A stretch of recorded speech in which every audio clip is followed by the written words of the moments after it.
शंकराचार्य तुम्ही अतिशय योग्य पद्धतीने सूत्रभाष्य करत आहात.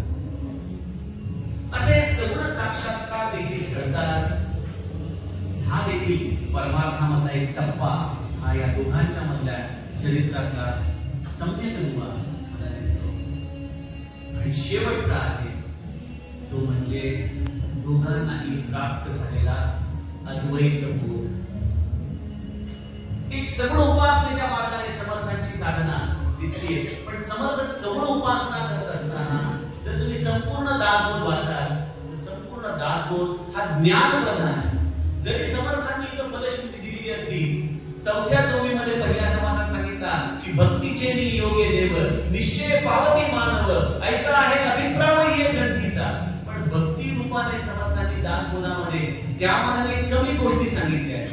मुख्यतः गोष्टी आत्मप्रचितीच्या सांगितल्या, तत्वप्रचितीच्या सांगितल्या. समर्थांची आत्मप्रचिती आहे अद्वैत बोध. या अद्वैत बोधावरती खरं तर खूप सांगण्यासारखे आहे, परंतु घड्याळाचे काटे पुढे चालले, त्यामुळे बोध हाच आहे की थोडक्यात सांगतात. बघा, पण एक गोष्ट लक्षात घ्या की जी दासबोधामध्ये आणि शंकराचार्यांच्या अद्वैत बोधामध्ये सारखी आहे. काय आहे शंकराचार्यांचा अद्वैत बोध? एकच सूत्र आहे.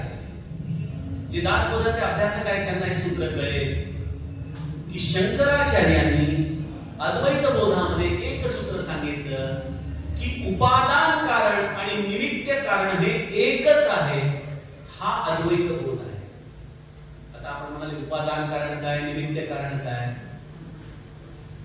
तर उपादान कारण म्हणजे रॉ मटेरियल आणि निमित्त कारण म्हणजे कर्ता. तुम्हाला गृहिणींना समजेल अशा भाषेत सांगतो. पोळ्या करता, पोळ्या करताना तुम्ही कोण आहात? निमित्त कारण आहात. ते जे गहू आणि ते जे पीठ आहे मळलेलं ते आहे उपादान कारण. तसं हे ब्रह्मांड काय आहे हा समर्थांनी देखील शोध घेतला. या ब्रह्मांडाला जर आपण उपादान कारण म्हटलं, या ब्रह्मांडाला जर फायनल प्रॉडक्ट म्हटलं, पोळी म्हटलं, तर या ब्रह्मांडाचं निमित्त कारण कोण आहे? ईश्वर. या ब्रह्मांडाला जर ईश्वराने निर्माण केलं तर या ब्रह्मांडाची निर्मिती कशापासून झाली? उपादान कारण काय? पंचमहाभूत. मग समर्थ म्हणतात एक पायरी खाली या. पंचमहाभूत हे फायनल प्रॉडक्ट झाला. पंचमहाभूताचं निमित्त कारण कोण? पुन्हा ईश्वर. पण मग पंचमहाभूताचं उपादान कारण काय? तर समर्थ म्हणतात मूळ माया, त्यातून जन्मलेली ही गुण माया, त्यातून जन्मलेले हे त्रिगुण, हे उपादान कारण आहे. मग समर्थ एक एक टप्पा खाली नेतात आणि म्हणतात मग मूळ माया फायनल प्रॉडक्ट आहे. तर मूळ मायेचं निमित्त कारण पुन्हा ईश्वरच. आणि मग मूळ मायेचं उपादान कारण काय? मूळ मायेचं उपादान कारण विचारल्यानंतर सगळे गप्प होतात. अनुर्वाच्य ती अवस्था इथंच येते, कारण मूळ मायेचं उपादान कारण देखील ईश्वरच आहे. आणि त्यामुळं ईश्वर हेच निमित्त कारण आणि ईश्वर हेच उपादान कारण. हाच माझ्या शंकराचार्यांचा अद्वैत बोध आहे. म्हणून ते गातात की चिदानंद रूप शिवोहम शिवोहम. याच्यातली कुठलीच गोष्ट मी नाही. मनोबुद्धी हंकार चिंतानिनाम न च श्रोत्र जिह्वे न च घ्राण नेत्रे न च व्योम भूमी न तेजो न वायु चिदानंद रूप शिवोहम शिवोहम. न मे मृत्यु शंका न मे जाति भेदा पिता नैव मे नैव माता न जन्मा न मित्रम न बंधोर गुरोर नैव शिष्यम.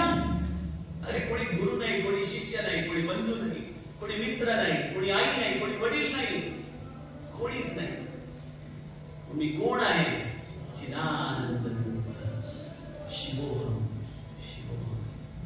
आणि या चिदानंद रूप शिवोहम शिवोहम हा समर्थांचा विमळ निरूपणाचा दशक. जो वाचेल त्याला एकच लक्षात येईल की अरे हे तर शंकराचार्य सांगतात.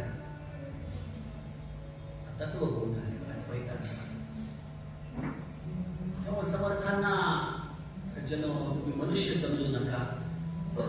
ते शंकर तत्व साक्षात शंकराचा अवतार. तो शंकर पुन्हा भूतलावरती आला. शंकरम शंकराचार्य, तोच पुन्हा या प्राकृतामध्ये आला आणि तोच महारुद्रजे मारुती रामदास, कधी माझी जे जागले रामदास, जना उद्धराया पुन्हा प्राप्त होती, नमस्कार त्या ब्रह्मचैतन्य मूर्ती. कधीतरी ही गंगा शंकराचार्यांपासून समर्थांपर्यंत कशी आली आणि समर्थांपासून ब्रह्मचैतन्यांपर्यंत कशी आली, हा देखील अतिशय रंजक अभ्यास करेल.